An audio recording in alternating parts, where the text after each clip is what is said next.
చేయండి. మీ ఇల్లులో సంతోషంగా ఆరోగ్యంగా ఉండాలి, అది కోరుతున్నాను. దీంతో పాటు కొన్ని ఇక్కడ మా పంచాయత్ సెక్రటరీస్ మరి మా రెవెన్యూ మెకానిక్ మషియన్కి కొంచెం ఊహాగానాలు ఉన్నాయి ఇందిరమ్మ ఇల్లు గురించి.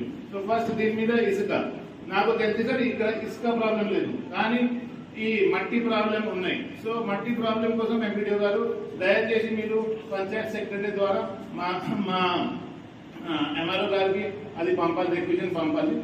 సో మీ ప్రోగ్రెస్ బాగానే ఉంది, కానీ ఈ మట్టిలో కొంచెం ఇటు అటు అవుతున్నాయి. సో దయచేసి ముందు చూస్తున్నారా మీరు గుట్ట ఎట్లా అయింది, అదే విధంగా వేరే గుట్ట కూడా అవుతాయి. సో దయచేసి మీ దగ్గర కొన్ని చెరువులు ఉన్నాయి, చెరువు నుంచి తీసుకోండి కావాలంటే, కానీ వాళ్ళ సొంత ఇల్లు సొంత పొలం ఉంటే పొలం నుంచి కూడా తీసుకోవచ్చు, ప్రాబ్లం లేదు. ఏదైనా అగ్రికల్చర్ నాన్ అగ్రికల్చర్ ఏదో ట్రాక్టర్ వాడుకోవచ్చు, దీని మీద ఏం ప్రాబ్లం లేదు. కానీ ఆ ప్రొసీడింగ్స్ ఉంటాయి ఎంఆర్ఓ గారికి, అది ఓన్లీ ఆఫ్టర్ పంచాయత్ సెక్రటరీ ఇచ్చిన తర్వాత మీరు వాడుకోండి, అది ఒకటి. సో సెకండ్ సార్, మా ఇంద్రమ్మ కమిటీతో పాటు ప్రైస్ కాన్స్టెన్సీ కమిటీ కూడా ఉన్నాయి మా ప్రతి ఒక్క మండలం.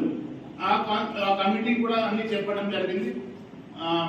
ఇసుక, మరి ఇటుకలు, మరి మీ సిమెంట్, మీ రాడ్స్, దీనికి ప్రైస్ ఎస్కలేషన్ రావద్దు, అది ఖచ్చితంగా ఆ కమిటీ ద్వారా చూసుకోవాలి.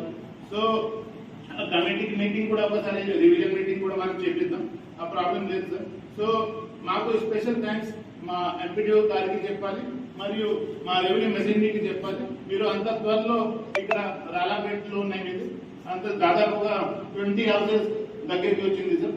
సో సీఎం గారు గ్రీన్ సిగ్నల్ ఇచ్చిన తర్వాత అది కూడా దసరా ముందు మనం గృహ ప్రవేశం చేయాలి. So very very good work మీ సైడ్ నుంచి, and PD housing Shankar Reddy గారి దగ్గర. సో మీరు దయచేసి ఈ రోజు అందరూ వెళ్ళండి, 26 హౌసెస్ ఉన్నాయి, 26 హౌసెస్ ఉన్నాయి. దయచేసి మీరు ఈ రోజు గృహ ప్రవేశం చేయండి అండ్ మంచిగా ఉండాలి. అది జిల్లా అడ్మిన్ తరఫున, ఆనరబుల్ సీఎం తరఫున మీ అందరికీ శుభాకాంక్షలు. Thank you.